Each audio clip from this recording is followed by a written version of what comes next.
Hey, what's going on, everybody? Welcome back to Broku no Hero. And today I have a kind of interesting but fun theory in regards to Noelle Silva and Dorothy Unsworth, two captains of the Clover Kingdom. And yes, this is the theory regarding them actually being in a relationship, or maybe they are both crushing on each other. And there's actually a decent amount of evidence for this. And with that being said, let's just get to the video. If you guys do enjoy, please do leave a like, comment, and subscribe. And also, turn on notifications so you're notified every time I upload a video. Anyways, guys, I want to give a big shout out to The Street on Twitter. He's actually the one that I believe came up with the theory.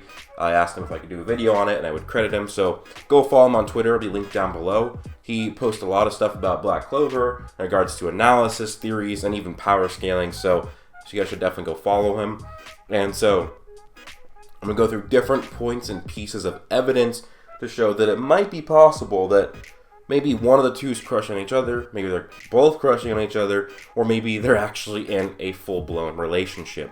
So one of the first pieces of evidence is every single time Noelle and Dorothy are pictured together, they are sitting next to each other. No matter what, no matter how many people are in the pictures, they're going to show us all the captains, Noelle and Dorothy are always sitting next to each other. Look at that picture here, the picture here, and the picture here.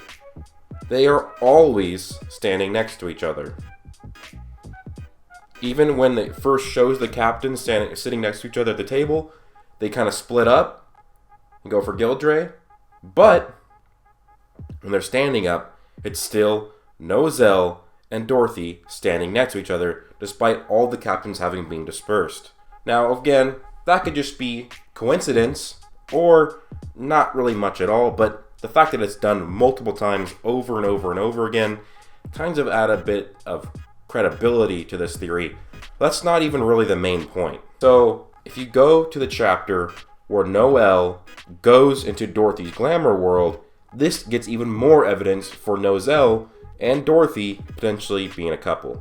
Now, at one point in this series of Noelle and Dorothy all being in the glamour world, it is a real Noelle, the real Dorothy, and a fake Noelle that Dorothy actually basically uses her dream magic to come into reality. So, basically, Noelle reveals everything and then apologizes to Noelle. And then he's like, oh, Noelle, my sweet little Noelle. And he's like holding her and nuzzling up against her and like kind of like standing cuddling her. And then Noelle gets pissed off and Sea Dragon's roar hymns. And then basically Noelle's like, excuse me? Don't play with my brother like that. And then Dorothy's like, aw, that's what he seems like to me, you know? It's actually kind of interesting because, well, that is how Dorothy sees Noelle. That is what she thinks of him, which makes The Street and me think that potentially that this is how Noelle actually interacts with Dorothy, because they're crushing each other or dating. He's like, oh Dorothy, like hugs her and, you know, performs the natural obligations. But anyways, Dorothy has an obviously different perspective of what Noelle acts like. Probably because Noelle portrays himself to be a completely different person in front of other people, portray a strong and bold man. But when he's with Dorothy, probably the love of his life, he portrays what he really is.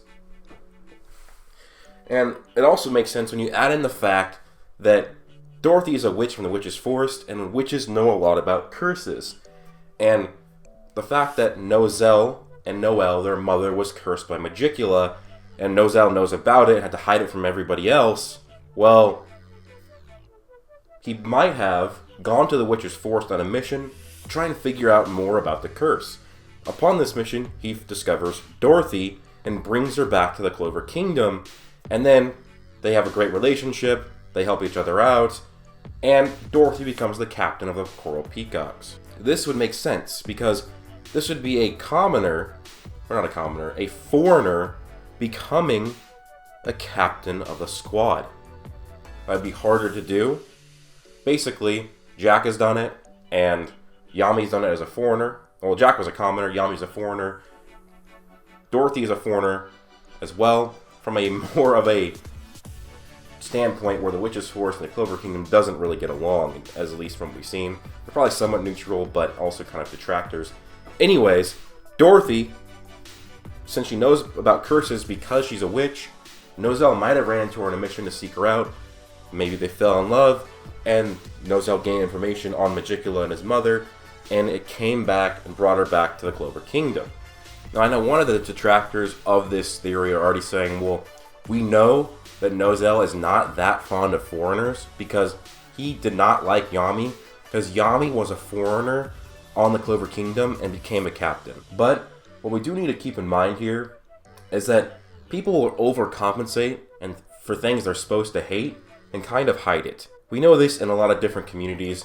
Like, you could have Christians who are overly hateful of gay people, but then will end up actually being gay themselves, basically repressing themselves and hiding it by being overcompensation.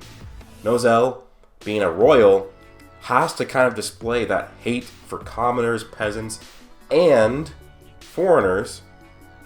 It has to portray that. Probably doesn't do that with Dorothy in person.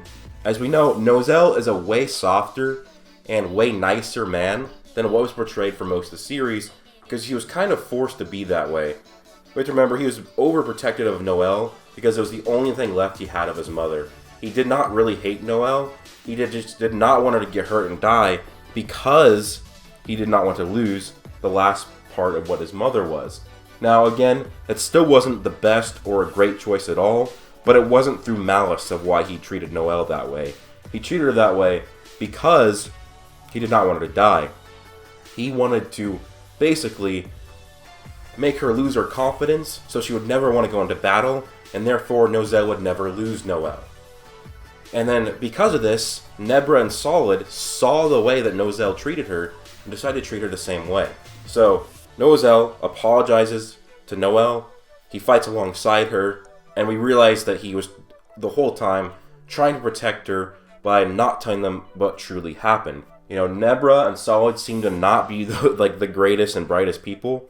If he told them about Magicula, it's possible that they could have screwed it up and said and mentioned Magicula's name and screwed themselves over. So he was put in a really tough position. He's a captain of a squad. He's a royal. He has to basically portray the family line as strong, bold, and portray how royals are supposed to be portrayed, which is they don't like people that are commoners or foreigners. And so he put up that strong front when he's really probably a good guy. I mean, over the Elf arc, it was confirmed over and over again that he was not that bad.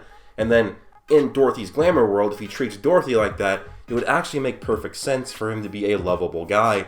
And that basically hanging out in the dream world or glamour world with Dorothy is Nozel's way of acting how he truly feels. He's able to portray himself as a softie, as somebody who actually loves somebody else. I mean, if you just think about it, what he did for Noelle kind of already shows that soft side to him. He was so protective and caring for her, he did not want her to die the way that Asir died. So, that's kind of it for the theory. You have it so that they are always standing next to each other, that there's already that connection between them of being cursed by a devil, and Dorothy knowing about that kind of stuff. Dorothy thinks that Nozel acts a completely different way than he actually acts towards people outside of the glamour world. So let me know what you think about the Streets theory down below. I think it's a pretty good one. I think it's quite likely. But remember, guys, this is an actual theory, a fan theory, not a claim. This is a fan theory. I'm not saying this is the actual thing, alright, guys? Please do leave a like if you enjoy, comment, and subscribe. Don't forget to follow The Street on Twitter. Hope you guys all have an amazing day. Plus...